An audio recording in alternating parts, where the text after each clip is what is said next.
Gold, trusted gold buyers. మీరు తాకట్టు పెట్టిన బంగారాన్ని విడిపించి ఈ రోజు ఉన్న మార్కెట్ ధరకు కొనబడను.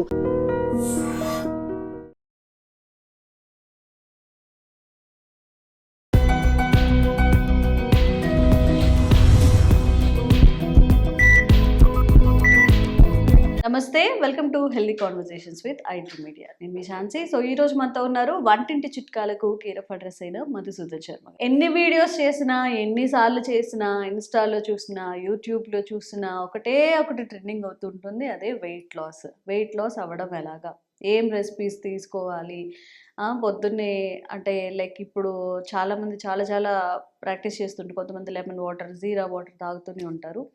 ఎన్ని చేసినా కానీ వెయిట్ లాస్ అవ్వట్లేదు అని బాధపడే వాళ్ళు చాలామంది ఉన్నారు. అంటే చేసే ప్రతి ఒక్కరికి రిజల్ట్ రాదు కదా, 50% కూడా సక్సెస్ అవ్వట్లేదు. మరి వెయిట్ లాస్ జర్నీని హ్యాపీగా, హెల్దీగా ఎలా ముందుకు తీసుకెళ్ళాలి, అసలు వెయిట్ లాస్ అవ్వడం ఆ ప్రాసెస్ అంతా ఎలా చేయాలి, విషయం గురించి మాట్లాడదాము. నమస్తే సార్. నమస్తే. సో సింపుల్గా అందరూ కోరుకుని వెయిట్ లాస్ అంటే చాలా ఫ్యాక్టర్స్ ఇన్వాల్వ్ అయ్యి ఉండొచ్చు. మీ డాక్టర్స్తో ఇంటర్వ్యూ చేసి నాకు కూడా ఒక బేసిక్ నాలెడ్జ్ అయితే వచ్చింది. బట్ వెయిట్ లాస్లో మనం చేసే తప్పులు ఏంటి, ఏవి మస్ట్ షుడ్గా అవాయిడ్ చేయాల్సి ఉంటుంది? సో పరిమితికి మించి, అవసరానికి మించి ఆహారం తీసుకోవడం వల్లనే వెయిట్ పెరిగేటువంటి పరిస్థితి ఉంటుందమ్మా. ఓకే. అందుకే ఆంగ్లంలో ఆధునికంగా దీన్ని ఒబెసిటీ అనేటువంటి పేరుతో పిలుస్తారు. ఓబ్ అంటే అతిగా, అంటే అవసరానికి మించి ఎతిగా తీసుకోవడం. ఓసిస్ అంటే తినడం. అవసరానికి మించి ఎక్కువగా తీసుకునే ఆహార పదార్థం ఏ పదార్థమైనా కానివ్వండి, అది కొవ్వు కింద మారిపోతూ ఉంటుంది. దాన్ని ఒబెసిటీ అనేటువంటి పేరుతో పిలుస్తుంటారు. కాబట్టి ముఖ్యంగా వీటిలో కూడా కార్బోహైడ్రేట్స్ ఎక్కువగా తీసుకునే పరిస్థితి ఆధునిక నాగరికత, పాశ్చాత్య నాగరికత సంస్కృతి పుణ్యం అని చెప్పేసి కలుగుతుందమ్మా. సో కార్బోహైడ్రేట్స్ ఫుడ్ తీసుకోవడం వల్లనే వెయిట్ ఎక్కువగా పెరిగేటువంటి పరిస్థితి ఏర్పడింది. ఉదయం పూట టిఫిన్లో కార్బోహైడ్రేట్స్ ఫుడ్డే, మీరు ఏమైనా తీసుకోండి అమ్మా, ఇడ్లీ కానీ, దోశ, ఉప్మా, పొంగలి, చపాతి, ఏవైనా తీసుకోండి అమ్మా. పొద్దున తీసుకునేవన్నీ మించుమించు 99% కార్బోహైడ్రేట్స్. సార్ అసలు మామూలుగా మనం ప్రాక్టికల్గా మాట్లాడుకున్నట్లయితే 100కి 100% ఎవరో ఇట్లా హెల్త్ కాన్షియస్ లేకపోతే సెలబ్రిటీస్ తప్ప ఒక సామాన్య మధ్య తరగతి ఎవరైనా సరే తినేవి ఇవే. ఎప్పటి నుంచి, కొన్ని సంవత్సరాల నుంచి తింటున్నాము. అంటే మార్పు ఎక్కడొచ్చిందంటారు? ఇప్పుడు ఇడ్లీ ఎప్పటి నుంచో తింటున్నాం, దోశ ఎప్పటి నుంచో తింటున్నాం. అవి కాకుండా ఇంతకుముందు అంటే మన తాతలు వాళ్ళు ఇంకేమైనా తినుండే వాళ్ళ? చాలా మంచి ప్రశ్న అడిగారమ్మా. పూర్వకాలము సరే మీరు అన్నట్టు ఈ పదార్థాలే తింటున్నారు, కానీ ఆ యొక్క పదార్థాల క్వాలిటీకి దీనికి చాలా తేడా ఉందమ్మా. పూర్వము ముడి బియ్యంతో ఈ యొక్క పదార్థాలు కలిపి తీసుకునేవాళ్ళు కాబట్టి ముడి బియ్యంలో ప్రోటీన్ శాతం కూడా ఉండేది కాబట్టి మిగతా దేహానికి ఉపయోగపడేటువంటి సూక్ష్మ పోషకాలు ఉండేవి కాబట్టి వెయిట్ పెరిగేటువంటి పరిస్థితి ఉండేది కాదు. అదేవిధంగా మరి చపాతీలు, తర్వాత ఈ పూరీలు ఇలాంటివి ఏమన్నా తీసుకున్నప్పటికీ, రోటీలు తీసుకున్నప్పటికీ గోధుమలు కూడా ముడి బియ్యంతో తయారు చేసుకున్నటువంటి ఆ పిండితో తయారు చేసుకునే వాళ్ళమ్మా. సో కాబట్టి వాళ్ళకి ఈ సమస్య ఉండేది కాదు. కానీ కాలానుగుణంగా వివిధ మార్పుల రీత్యా మనం పాలిష్ పట్టినటువంటి ఈ బియ్యము, అదేవిధంగా పాలిష్ పెట్టినటువంటి గోధుమలతో తయారు చేసుకున్నటువంటి ఈ యొక్క పదార్థాలు వాడుకోవడం చేతనే ఈ సమస్య కలుగుతుంది. కాబట్టి పూర్వకాలము తినే పద్ధతి ఇదే, ఇప్పుడు తినే పద్ధతి, కానీ క్వాలిటీ ఆఫ్ ఆ యొక్క పదార్థాల యొక్క ఇది తగ్గిపోవడం చేతనే ఈ సమస్య కలుగుతుందమ్మా. అట్లే మధ్యాహ్నం పూట కూడా మల్లెపూల్లాగా తెల్లగా ఆ యొక్క అన్నం ఉంటే కానీ తిననే పరిస్థితి ఉందమ్మా. సో అన్నం ఇదైపోయింది అనమాట. అన్నం లేనిది ఆ ముద్ద కూడా కడుపు నిండినటువంటి పరిస్థితి 190% మందిలో ఉంది. సో అందులో మొత్తం కార్బోహైడ్రేట్సే. పూర్వకాలం ముడి బియ్యం తినేవాళ్ళు, వాళ్ళకి ఇంత అవసరం వచ్చేది కాదు. అదేవిధంగా రాత్రిపూట లేటుగా తినడం ఒక కారణము, లేటుగా తిన్నప్పటికీ కార్బోహైడ్రేట్ ఫుడ్డే. మీరు టిఫిన్ చేయండి, లేకపోతే టిఫిన్లో కూడా ఈ చపాతీలు తినండి, రోటీలు తినండి, ఇవన్నీ కూడా కార్బోహైడ్రేట్ ఫుడ్డే. లేటుగా తినడం ఒకటి, కార్బోహైడ్రేట్ ఫుడ్ తినడం ఒకటి. So protein food, fibre food తక్కువ కావడం చేతనే వెయిట్ పెరగడం జరుగుతుందమ్మా. దీనికి తోడు ఇదంతా నాణ్యానికి ఒకవైపే. రెండోది ఏంటంటే శారీరక శ్రమ లేకుండా పోతుంది. పూర్వకాలం ఏమంటే తీసుకున్నటువంటి ఆహారానికి తగినంత శారీరక శ్రమ ఉండేది. ఇప్పుడు ఆహారం తీసుకోవడం ఎక్కువైపోయింది, ఆహార పదార్థాలు ఎక్కువైపోయాయి, తర్వాత రుచులు ఎక్కువైపోయాయి, తయారు చేసేటువంటి విధానాలు ఎక్కువైపోయాయి, అందుబాటులో ఉండేటువంటి పద్ధతులు ఎక్కువైపోయాయి. ఈ అనేక రకాలైన కారణాల రీత్యా మరి చిన్న చిన్న వాటికి ఫంక్షన్స్ అని చెప్పేసి, సెలబ్రేషన్స్ అని చెప్పేసి, మరి బర్త్డే అని చెప్పేసి, మ్యారేజ్ డే అని చెప్పేసి, తర్వాత ప్రమోషన్ డే అని చెప్పేసి, ఉద్యోగం వచ్చిన రోజు అని చెప్పేసి, ఇల్లు కొన్న రోజు అని చెప్పేసి, గృహప్రవేశం అని చెప్పేసి, వెహికల్ కొన్న రోజు, ఒకటి కాదమ్మా, ఇల్లు మారినప్పుడు కూడా పార్టీ చేసుకునే రోజులు వచ్చిపోయినాయి. ఏదన్నా ఇల్లు మారితే రెంట్ పార్టీ. సో కల్చర్ అట్లా అయిపోయిందమ్మా. సో మొత్తం కార్బోహైడ్రేట్ ఫుడ్. సో దీని వల్లనే ఈ ప్రాబ్లం జరుగుతుంది. ఓకే, మరి అసలు ఏం తినాలంటారు? నేను చెప్పాను కదమ్మా, ఏది తీసుకున్నప్పటికీ మన పరిమితికి మించి ఆహారం తీసుకోకుండా ఏది అవసరమో తీసుకోవాలి. కార్బోహైడ్రేట్స్ మన శక్తినిచ్చేటువంటి అత్యంత ప్రధానమైన ఆహార పదార్థం అమ్మా. అలా అని చెప్పేసి పూర్తి కార్బోహైడ్రేట్స్ని తీసేసినా కానీ మనం శక్తి తగ్గిపోయేసేసి నీరసం, నిస్త్రాణ, బలహీనత అవుతుంది. కాబట్టి మనకి ఎంత అవసరమో అంత కార్బోహైడ్రేట్ తీసుకోవాలి. తీసుకున్నప్పుడు కూడా ప్రోటీన్స్, ఫైబర్ ఇలాంటి పదార్థాలు కలిపి ఉన్నటువంటి కార్బోహైడ్రేట్స్ ఉన్నటువంటి ఆహార పదార్థాలు తీసుకోవడం వల్ల ఎలాంటి ప్రాబ్లం ఉండదమ్మా. కాబట్టి అంటే ఉదయం పూట నేను చెప్పినటువంటి పద్ధతులు ఇలాంటి తీసుకోవాలంటే మరి ముడి బియ్యంతో కానీ, ముడి గోధుమలతో కానీ, లేకపోతే ఈ మల్టీగ్రెయిన్ కానీ పాలిష్ పట్టినటువంటి వాటితో తీసుకోవడం ఒక రకము.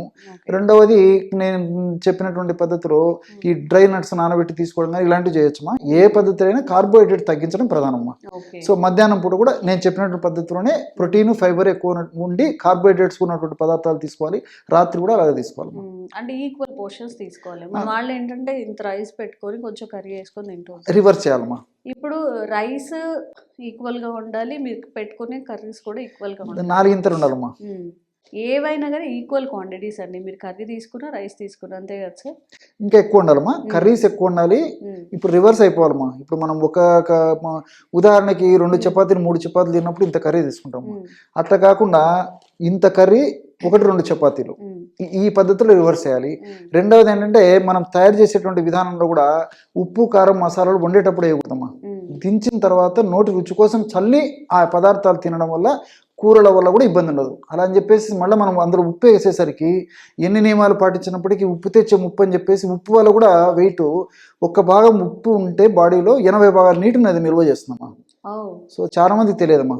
కాబట్టి మనకు కావాల్సింది సారా సగటు రోజు 5 గ్రాముల ఉప్పు మ్యాక్సిమం మనకు అవసరమైతే, మనకు తెలిసి తెలియక రోజు ఆవరేజ్గా 15 గ్రామ్స్ 20 గ్రామ్స్ వరకు ఉప్పు తీసుకుంటామమ్మా. సో దీని అంతేమ్మా, 4 to 5 గ్రామ్స్ మ్యాక్సిమం. సో ఆ విధంగా తీసుకోవాలమ్మా. అట్లా తీసుకుంటూ నేను ఇంతకుముందు గత వీడియోలో చెప్పినట్టు ఎక్సర్సైజులు సింపుల్ ఎక్సర్సైజ్ చేస్తూ ఇప్పుడు నేను చెప్పబోయేటువంటి ఔషధాన్ని వాడుకోవడం వల్ల చాలా సమర్థవంతమైన ఫలితాలు కలుగుతాయి. వేలాది రూపాయలు, లక్షలాది రూపాయలు ఖర్చు పెట్టుకోవాల్సినటువంటి అవసరం కూడా జనరల్గా ఉండదమ్మా. సో ఔషధాన్ని ఎలా తయారు చేసుకోవాలంటే వామును వేయించేసేసి చూర్ణంలాగా తయారు చేసుకుని 100 గ్రాములు తీసుకోవాలి. కరక్కాయ పెచ్చులమ్మా, కరక్కాయ పెచ్చులని దంచేసేసి చూర్ణంలాగా తయారు చేసుకొని దాన్ని ఒక 50 గ్రాములు తీసుకోవాలి. అలాంటి చూర్ణం కూడా మార్కెట్లో దొరుకుతుంది కాబట్టి అది కూడా తెచ్చుకొని వాడుకున్నా సరిపోతుంది. సో 50 గ్రాముల కరక్కాయ చూర్ణము, 10 గ్రాములు మాత్రం దాల్చిన చెక్క చూర్ణం. సో ఈ 3 కలిపేసేసి ఒక గాజు సీసాలో నిల్వ ఉంచుకొని రోజు ఉదయం ఆహారం తర్వాత ఒకసారి, రాత్రి ఆహారం తర్వాత ఒకసారి ఒక 100 ml గోరువెచ్చని నీళ్లు కానీ, కాచిచల్లార్చిన నీళ్ళు కానీ, లేకపోతే పల్చటి తాజా మజ్జిగ కానీ, ఎవరికి ఏది వీలుంటే రగమా ఒక 1/2 టీ స్పూన్ ఈ యొక్క పౌడర్ని కలిపేసి రెగ్యులర్గా తీసుకోవడం వల్ల సమర్థవంతమైన ఫలితాలు కలుగుతాయి. అన్ని సైడ్ బెనిఫిట్స్ ఉంటాయి, ఎలాంటి సైడ్ ఎఫెక్ట్స్ ఉండవమ్మా. సో ఇంకొకటి ఏంటంటే ఈ యొక్క పదార్థాల్లో ముఖ్యంగా వాములో ఉన్నటువంటి ఈ ఔషధ గుణాలమ్మా, మనం తీసుకునేటువంటి ఆహార పదార్థాలు ఉన్నటువంటి కొవ్వు ఏదైతుందో కొవ్వు జీర్ణం కాకుండా మ్యాక్సిమం బయట పోయేటట్టు చేస్తుందమ్మా, అంటే విసర్జన ద్వారా. సో దానివల్ల బెనిఫిట్ ఉంటుంది. తర్వాత ఈ యొక్క మెటబాలిజాన్ని వేగవంతం చేస్తుంది. వాములో ఉన్నటువంటి కొన్ని రకాల రసాయన పదార్థాలు, థైమాలు, ఈ థైమోక్వినాలు అన్నట్టు వాము, ఓమము, అజవాయిన్ అనేటువంటి పేరుతో పిలుస్తుంటారు అనమాట. సో అదేవిధంగా కరక్కాయలో అర్బెనోగిలాక్టాన్స్ అని చెప్పేసి రసాయన పదార్థాలు ఉన్నాయి. ఇవి కూడా మెటబాలిజాన్ని వేగవంతం చేస్తాయి, దేహంలో ఇన్ఫ్లమేషన్ ప్రక్రియని నిర్వీర్యం చేసేస్తాయి. వెయిట్ పెరిగే కొద్దీ ఫ్యాట్ కణాల నుంచి ఇన్ఫ్లమేషన్ ఉత్పత్తి ఎక్కువ అవుతుంటుంది. దానివల్ల కూడా ఇతర అనారోగ్యాలు వస్తుంటాయమ్మా. సో ఆ ఇన్ఫ్లమేషన్ లేకుండా ఇన్ఫ్లమేషన్ తగ్గించేందుకు అర్బెనోగిలాక్టాన్స్ పనిచేస్తాయి.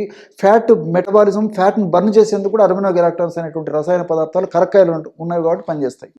ఇంకోటి ఏంటంటే దాల్చిన చెక్క ఉన్నటువంటి సిసమిక్ యాసిడ్, సినిమాల్డిహైడ్ ఇవన్నీ కూడా ఈ యొక్క మెటబాలిజాన్ని స్పీడప్ చేసేసి వెంటనే బర్న్ చేసేసి ఆ ఫ్యాట్ అంటే దేహ భాగంలో మరి ఏ భాగంలో కొవ్వు కణాల్లో ఎక్కువగా కొవ్వు సంచితమైనప్పటికీ ఆ కొవ్వును కరిగించేందుకు కి ఈ యొక్క దాల్చిన చెక్క లాంటి ఈ యొక్క రసాయన పదార్థాలు కూడా ఉపయోగపడతాయమ్మా. సో మల్టిపుల్ బెనిఫిట్స్ ఉంటాయి కాబట్టి నేను చెప్పినటువంటి పద్ధతిలో ఈ యొక్క ఆహార ఔషధాన్ని వాడుకుంటూ, మరి మీరు చాలా చక్కటి ప్రశ్న అడిగారమ్మా. సో ఆహార పదార్థాల గురించి ప్రత్యేకంగా అడిగారు కాబట్టి నేను చెప్పినటువంటి పద్ధతిలో మీరు టిఫిన్ కానీ, లేకపోతే మధ్యాహ్నం లంచ్ కానీ, లేకపోతే ఈవినింగ్ డిన్నర్ కానీ ఏది చేసినప్పుడు నేను చెప్పినటువంటి పద్ధతిలో వాడుకోవడం వల్ల మరి అత్యంత అద్భుతమైన ఫలితాలు కలుగుతాయి. ఓకే. సో ఫైనల్గా కొంచెం ఉప్పు కారాలు కర్రీస్లో తగ్గించుకొని కొంచెం బాగా అంత కర్రీ పెట్టేసుకొని, కర్రీ ఎంత ఉంటుందో ఈక్వల్ క్వాంటిటీస్ ఆఫ్ రైస్ అనమాట. మీరు ఎంత ఎక్కువ కర్రీ తింటే అంత మంచిది. కార్బ్స్ తగ్గించుకుంటే మీరు అంటే ఒక సైడ్ డిష్గా ఇప్పుడు మనం ఏదైనా పప్పు చారులు అలా చేస్తే ఫ్రై చేసుకుంటాం కదా, ఆ ఫ్రై ఎంత క్వాంటిటీ ఉంటుందో రైస్ అంతే క్వాంటిటీ తినాలి. ఎక్కువ కర్రీస్, ఫ్రూట్స్ కానీ లేకపోతే వెజిటేబుల్స్ బాయిల్ చేసుకొని ఇలా తింటే మనకి హెల్తీగా ఉంటుంది. వెయిట్ లాస్ అనే కాదు, చాలా ఆకుకూరలు ఇంక్లూడ్ చేసుకోవడం. సో ఇది ట్రై చేసి చూడండి. మీకు ఇష్టమైన కర్రీస్ వండుకోండి, ఇష్టం లేనివి అవాయిడ్ చేసి తొందరగా వెయిట్ లాస్ అయ్యే అవకాశం ఉంటుంది. Thank you so much. Okay.